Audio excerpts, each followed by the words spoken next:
आप सभी इंटरनेट का इस्तेमाल तो कर ही रहे होंगे, लेकिन क्या आप जानते हैं कि ये डार्क वेब क्या होता है?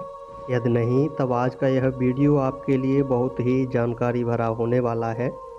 दोस्तों, आज के समय में हमारी सभी एक्टिविटीज़, चाहे वो ऑनलाइन कुछ खरीदना हो या किसी से बातचीत करना हो, सभी इंफॉर्मेशन के लिए हमें इंटरनेट के ऊपर निर्भर होना होता है।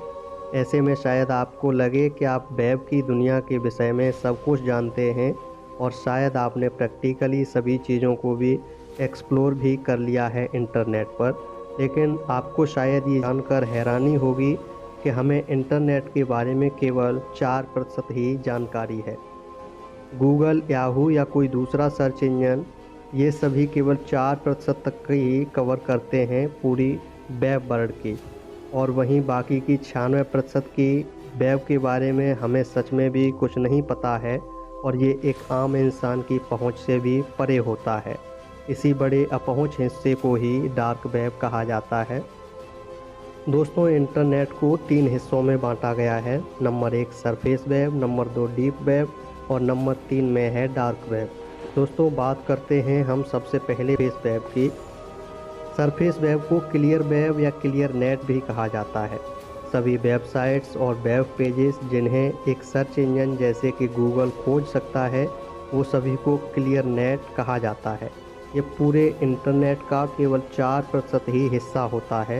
ये normal internet, world wide web WWW को दर्शाता है, जहाँ पर आप वो सभी चीज़ें इस्तेमाल कर सकते हैं जो कि आप रोज़मर्रा की ज़िंदगी में इस्तेमाल करते हैं, जैसे कि Gmail, Facebook, Twitter, online shopping करना। इन्हें इस्तेमाल करने के लिए हमें कोई स्पेशल परमिशन की ज़रूरत नहीं होती है। सरफेस वेब में हम किसी भी वेबसाइट को एक लिमिट में रहकर देख सकते हैं, जितना कि उस वेबसाइट का मालिक हमें दिखाना चाहता है।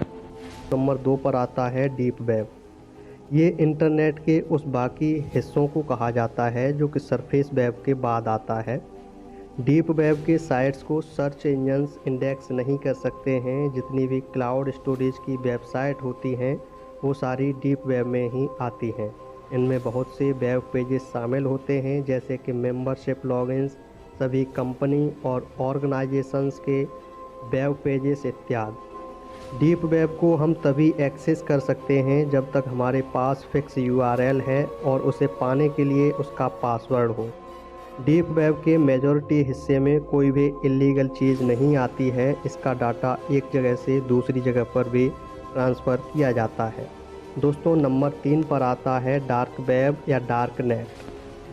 दोस्तों, डार्क वेब इंटरनेट का वह हिस्सा होता है जहां सारे गैर कानूनी काम होते हैं, जिसे सर्च इंजन्स के द्वारा इंडेक्स नहीं किया जा सकता है। यूँ कहें तो डार्क वेब का एक हिस्सा होता है डीप वेब। इसका मतलब ये भी है कि बाकी के 96% की इंटरनेट इस डीप वेब या डार्क वेब से बनी हुई होती है। डार्क वेब में ऐसे वेबसाइट्स होते हैं जो पब्लिक को विजिबल नहीं होते हैं, क्योंकि उनके IP एड्रेस डिटेल्स को जानबूझकर छुपा कर रखा जाता है। डार्क वेब को इस्तेमाल करने के लिए स्पेशल इंटरनेट ब्राउज़र की आवश्यकता होती है, जिनमें कुछ ब्राउज़र हैं जैसे tor और I2P। इनकी सर्वर्स डिटेल को खोज पाना मानो नामुमकिन होता है, वहीं इन्हें पूरी तरह से ट्रैक कर पाना भी बहुत मुश्किल होता है। डार्क वेब तक पहुंचने के लिए आप बहुत से एनॉयमेंट टूल्स का इस्तेमाल कर सकते हैं। डार्क वेब बहुत ही पॉपुलर होता है। ब्लैक मार्केट और यूज़र प्रोटेक्शन वाले लोगों के लिए पॉजिटिव और नेगेटिव एस्पेक्ट्स भी होते हैं। डार्क वेब में एक्सेस करने के लिए आपको अपनी पहचान छुपानी ज़रूरी होती है, क्योंकि यह काम गैर कानूनी होता है और इसकी कोई अथॉरिटी नहीं होती है। क्योंकि डार्क वेब में बहुत सी चीज़ें शामिल होती हैं, जैसे ऑनलाइन ड्रग्स की सेलिंग, पोर्नोग्राफी, हैकिंग और सभी प्रकार के इलीगल चीज़ें जो कि हमारे नियमों के ख़िलाफ़ हैं। वहीं ऐसे डार्क वेबसाइट्स और डार्क वेब को विजिट करना भी इलीगल होता है। इसमें हमारा देश भी शामिल है बाकी के देशों के साथ। यहाँ सब अपनी मर्ज़ी के मालिक होते हैं, इसलिए डार्क वेब या इंटरनेट की काली दुनिया भी कहा जाता है।